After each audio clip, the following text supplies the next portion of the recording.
How's it going, everybody? Welcome back to the channel, and I hope you're doing super good today.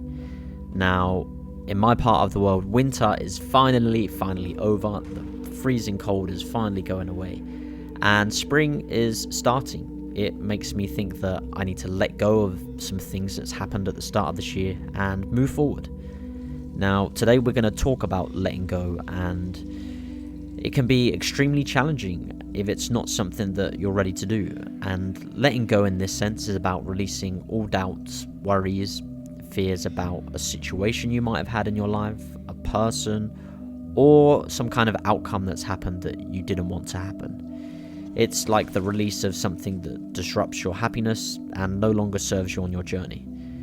It's the choice to decide that we're no longer going to think about things that are out of our control and instead focus about things that we can control. It's about accepting things in the present and not worrying about the past or worrying about what's going to come up tomorrow. Now, it's important to remember that everyone's on their own individual journeys of letting go. Now, it's a process that may be more challenging for some and others, and just know that wherever you are, it right now is okay, and things will get better over time. But I think that we have to work on it, and today I'm going to list 5 things that helped me let go of an incredibly difficult situation I had in my life that I will talk about in these 5 points. So let's get into them. Now, the first one is our mind and mind control. Now, our mind, for me anyway, is something that's my biggest strength at times, but also is my biggest weakness too, and having the power to let things go starts there. We can make an intentional choice to no longer let past issues or people who hurt us control our mind, and something like this can break the cycle of unhealthy thoughts, ideas, and feelings. And it doesn't also have to necessarily be something bad, right? You know, sometimes we have to let go of good things and good memories and good people from our life. And in my case, that was my ex.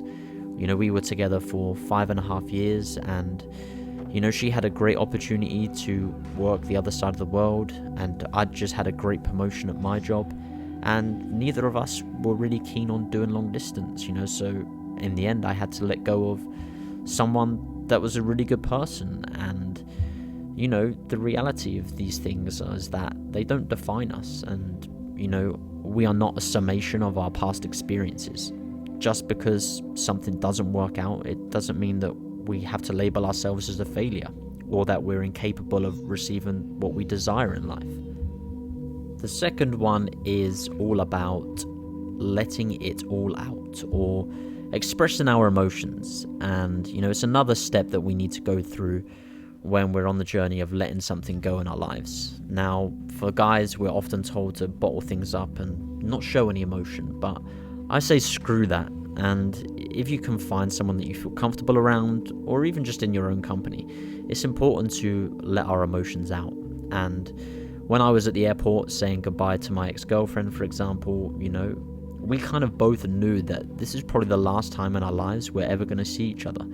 And it was like an acceptance of that, and we were grieving the end of our relationship at that. And that moment is kind of ingrained in my brain forever now. It's something that I'll never be able to forget. But I remember going home that night and screaming into my pillow like 100 times and just letting everything out to me. Because when we continue to hold on to grief and anxiety and pain, or it could be like resentment, you know, without working through it, all of these things just make letting go even more difficult.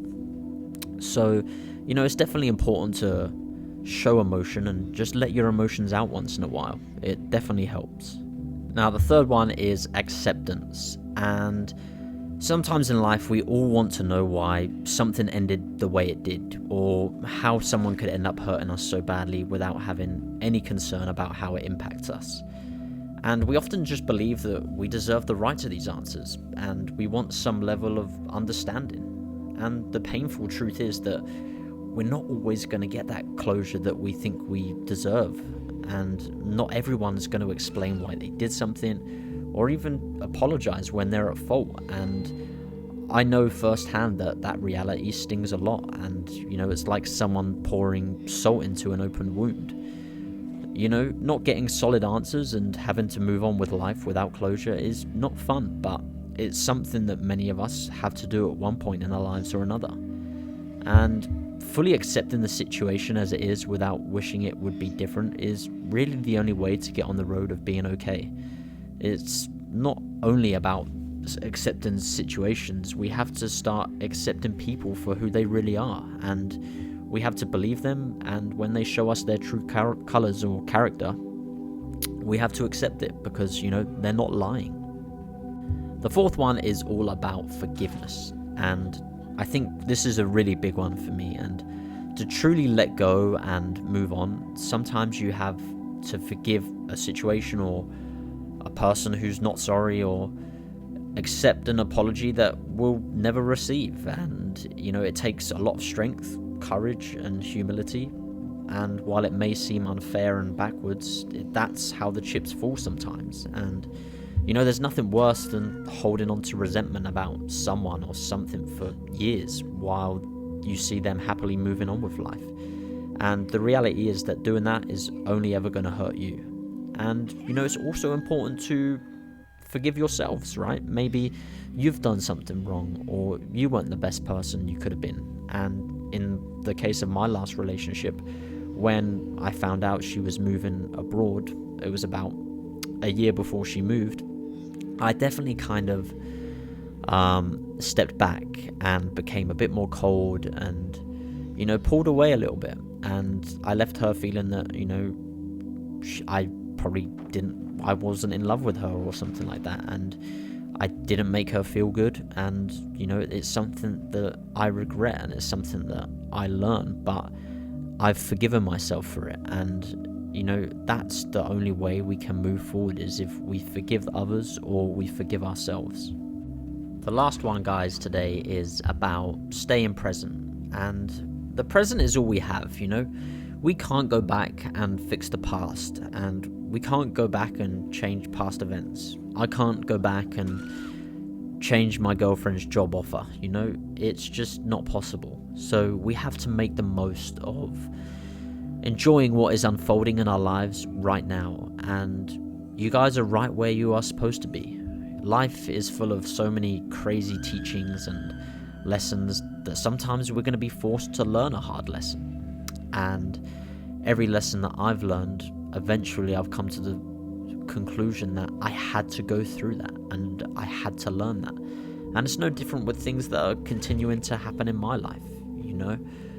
Every day I have to remind myself to enjoy being in the present and everything that it has to offer.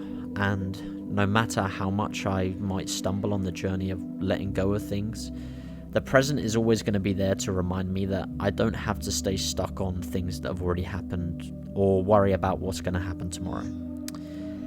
Every day, we have a choice to keep holding on just a little bit longer. Or we can conclude that today is the day we finally let go. Take care, guys. Peace.